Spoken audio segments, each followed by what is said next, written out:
They began a campaign against the Turks. Their reasons were good. They wished to help Armenians who indeed were starving. Their methods were bad. They deliberately vilified the Turks. They created a propaganda system that was to remain for many years. What happened was they brought out real and invented stories of sufferings of Armenians. And they mentioned evil deeds done by Muslims. The one thing they never did was mention Muslim suffering. They never mentioned Muslim dead. They did not mention the actions of Armenian revolutionaries. They portrayed the Turks as beasts who could never change. They portrayed the Armenians as people who were very much like Americans, trying to get sympathy from the American public. I have very little time for too many examples, but I wish to read you one example just of the title of a book that was printed in America. This is the title, it's a little long for a title.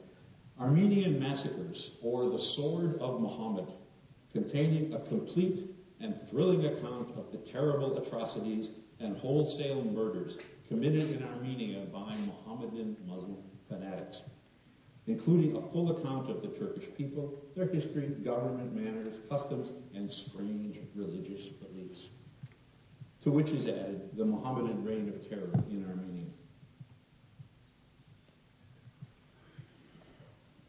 The missionary reasons for saying these things were actually good reasons in a way, because they wished to help people who were hungry. It was their methods that were bad. Armenians were indeed starving. The missionaries wanted to help them. To do this, they needed money.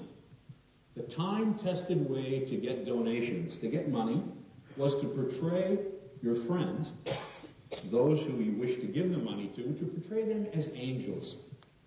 But there would also have to be devils. And the missionaries declared that those devils were the Turks. Armenians, they cried, were suffering because of the wrongs done to them by the Turks. All over America, the missionaries preached that only the missionaries, helped by donations from generous Americans, only the missionaries could save the Armenians from the Turks. It wouldn't have worked. Who would have given money if the truth was told? Lies worked. Americans donated because they believed they were saving the Armenians from the Turks.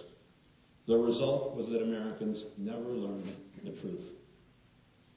The missionary version was the only one the Americans received. Newspapers, well, there were almost no reporters from American newspapers in the Ottoman Empire, and so the version of the story they received was the version given out by the missionaries. Books, sermons in churches, all these things portrayed the Turks badly. No one ever heard the Turkish side. The Ottomans knew very little of the United States and had no idea how to appeal to Americans. There were very few Turks in the United States to tell the Turkish story. So what happened was the Armenian side, the missionary side, was accepted as the truth in America. No other side was ever told, and it was believed because missionaries told it, and they were men of God. They were men who were religious, and it was believed they would never lie. Anyone who doubted, anyone who denied this was viewed as either crazy or evil. And unfortunately, in many ways, that's remained as what people think, even today. The missionary campaigns against Turks reached their height in the period of World War I, as you know. Two organizations, the American Committee for Armenian and Syrian Relief, and especially Near East Relief. These were led by missionaries. The missionary purpose was to aid, once again, what were called the starving Armenians. But they also believed that an Armenian triumph, if the Armenians were successful, this would greatly benefit the Christian mission. Once again, money was gained by portraying the Turks as evil and murderous. Pamphlets, press releases, books, even a movie were brought out. These told outright lies against the Turks. For instance, there were phony, false quotes from Talat Pasha, who said he would treat the Armenians so badly that they would pray to be killed. Statements that all Armenian men over the age of 12 were killed by the Turks. Statements that only Muslims were ever allowed in the Ottoman government, which they should have told to the Greek foreign minister, to the Armenian head of the census, to all the other Ottoman officials. who were Christians. They said that Armenians were a majority in the East, which we know is not true. They said that Turks were deporting all the Greeks and Armenians in Istanbul, which we also know is not true. And, of course, they said that the Armenians were allying, were getting in a deal with the Kurds, and that they were both going to attack the Turks. They estimated the number of Armenian dead as more people than the entire Armenian population in the Ottoman Empire.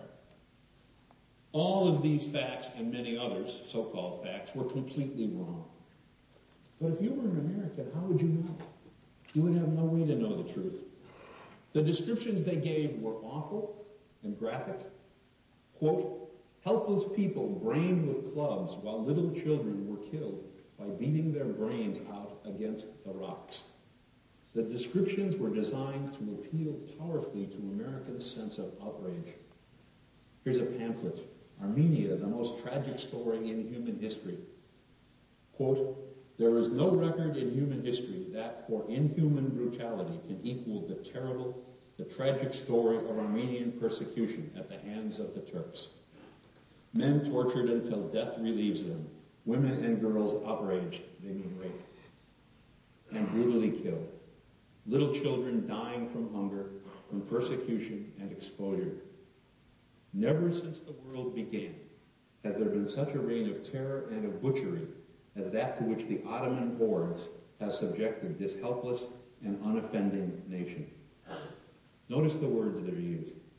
Inhuman brutality, Ottoman hordes, torture. The head of the Presbyterian Missionary Board wrote at the time that Turks not only killed their victims, but sometimes they ate them. Why the Turks did it? They said the reasons were hatred and fanaticism.